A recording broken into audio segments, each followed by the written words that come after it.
Hello guys, आज आप लोग को मेरी नई वीडियो में फिर से स्वागत है। मैं आज आप लोग के लिए मॉडर्न हिस्ट्री की एक नई वीडियो लेके आए जिसमें आज हम लोग धार्मिक सुधार आंदोलन के बारे में जानेंगे। इसमें सबसे पहला नाम मेरा राजा राम मोहन राय का आता है। इसके बारे में हम लोग फुल डिटेल के बारे में हर एक छोटा सा छोटा पॉइंट हम लोग इसमें डिस्कस करने वाले हैं। जो कोई भी मेरे चैनल पे पहली बार हो मेरे चैनल को सब्सक्राइब कर ले, बेल आइकन को प्रेस कर ले। चलिए राजा राम मोहन राय के बारे में जानते हैं। तो सबसे पहला देखिए, राजा राम मोहन राय का बेसिकली इसका 4 उपनाम था। सबसे पहले तो भारतीय पत्रिका का जनक इन्हीं को कहा जाता है। अगर पूछता है भी सवाल भी कि भारतीय पत्रिका का जनक किसे कहा जाता है, तो राजा राम मोहन राय हो गए। दूसरा इनका नाम क्या हो गया, आधुनिक भारत का निर्माता। अब इन्हें ही आधुनिक भारत का भी निर्माता कहा जाता है। भारतीय पुनः जागरण का जनक भी इन्हें ही कहा जाता है। भारतीय और पाश्चात्य संस्कृति की योजक कड़ी। इन 4 नामों से जो है राजा राम मोहन राय जो है प्रसिद्ध थे, याद रखेंगे। ये चारों नाम आप लोग एग्जाम में पूछे जा सकते हैं। चलिए आगे देखते हैं। नेक्स्ट आप लोग का क्या, सुभाष चंद्र बोस ने इन्हें युगदूत कहा है। याद रखें, पूछता है कि राजा राम मोहन राय को युगदूत किसने कहा, तो राइट आंसर क्या होगा मेरा, सुभाष चंद्र बोस ने। अकबर द्वितीय ने इन्हें राजा की उपाधि दी और राजा राम मोहन राय को राजा की उपाधि देने वाले कौन से, तो अकबर द्वितीय थे, याद रखेंगे।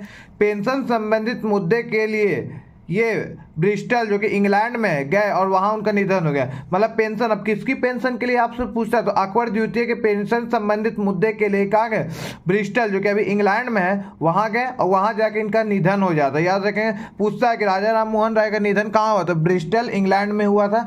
किस संबंधित से गए थे वो, अकबर द्वितीय के पेंशन संबंधित मुद्दे के लिए गए थे। ये 12 भाषाएं जानते थे, याद रखेंगे 12 भाषाओं के ये ज्ञाता थे।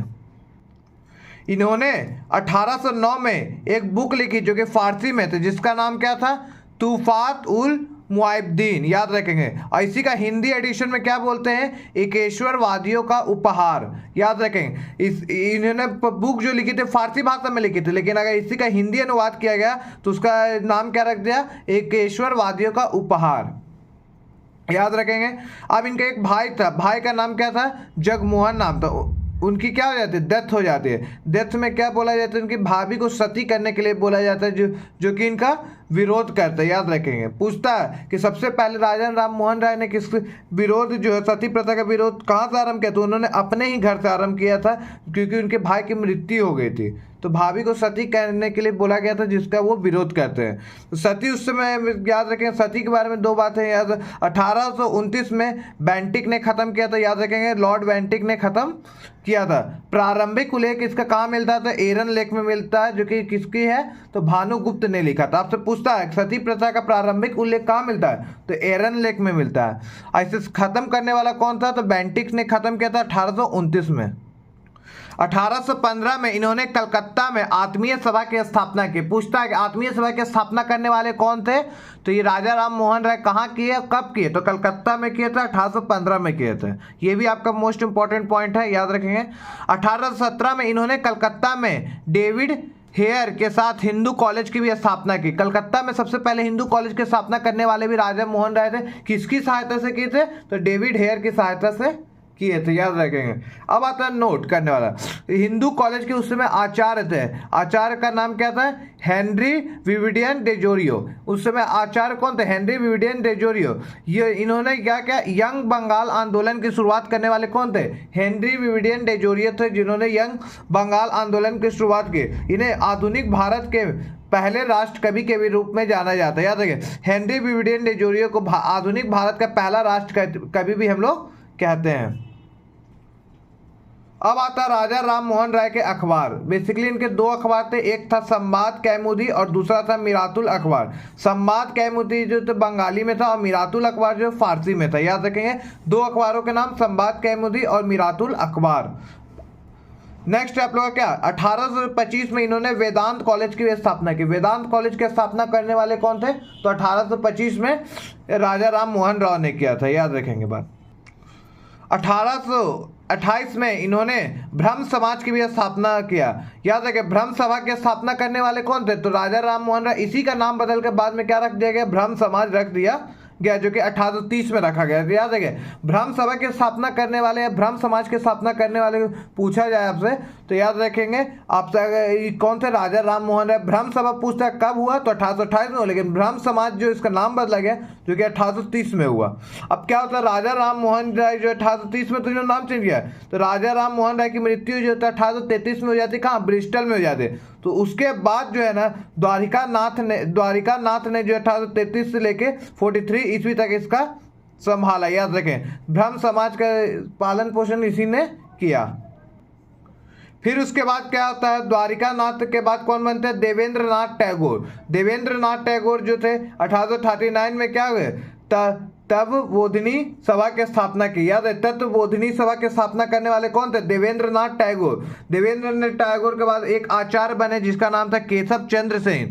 केशव चंद्र सेन क्या चाहते थे कि बंगाल के बाहर भी इसका विस्तार हो। तब जाहिर सी बात है, दो आदमी का मन मुटाव अलग होती है, टूटने वाला है। तो इसके बाद क्या होता है, ये टूट जाता है मेरा ब्रह्म समाज। फिर ब्रह्म समाज जो 1865 में क्या हुआ, टूट गया। टूट के दो भागों में बटा, एक हो गया आदि ब्रह्म समाज और दूसरा हो गया भारतीय ब्रह्म समाज।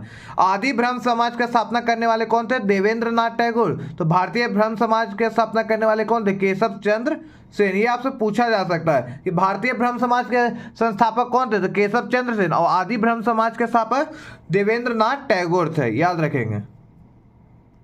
नेक्स्ट क्या होता है, भारतीय ब्रह्म समाज टूटकर फिर साधारण ब्रह्म समाज बना। जो भारतीय समाज है ना फिर आगे टूटा और क्या बन गया, साधारण ब्रह्म समाज। इसके पूछता संस्थापक कौन थे, साधारण ब्रह्म समाज के संस्थापक तो ये थे आनंद मोहन बोस। याद रखें, आनंद मोहन बोस जो थे ये इसके संस्थापक थे। अब नोट करने वाला बात आता है, केशव चंद्र सेन जो है किससे प्रभावित थे। याद रखेंगे, इन्होंने प्रार्थना समाज की भी स्थापना की। प्रार्थना समाज की स्थापना करने वाले कौन थे, केशव चंद्र सेन। ये आपसे सवाल क्वेश्चन में पूछा जा सकता है। कहाँ किए, तो 1867 में बंबई में किए थे। याद रखें, 1867 में बंबई में किए थे।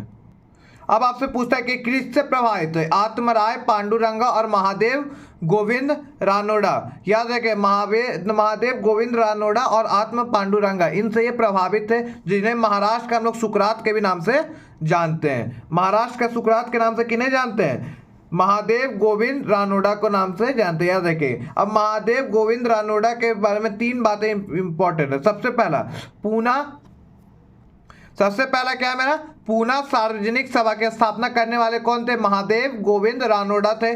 फिर आता पूछता दूसरा, दक्कन एजुकेशन सोसाइटी की स्थापना करने वाले कौन थे, तो ये भी महादेव गोविंद रानोडा थे जो कि पुणे में किए थे। और इंडियन सोशल कांग्रेस की स्थापना करने वाले भी कौन थे, तो ये भी महादेव गोविंद। ये 3 इंपॉर्टेंट बातें थे जो कि महादेव गोविंद रानोडा के बारे में आप लोग को जानना था। इसी के साथ आज की वीडियो इन होती है। नेक्स्ट वीडियो में हम लोग ईश्वर चंद्र विद्यासागर के बारे में जानेंगे और आगे बाकी सभी के बारे में। अगर वीडियो थोड़ी सी भी अच्छी लगी हो तो चैनल को सब्सक्राइब कर ले, बेल आइकन को प्रेस कर ले। धन्यवाद।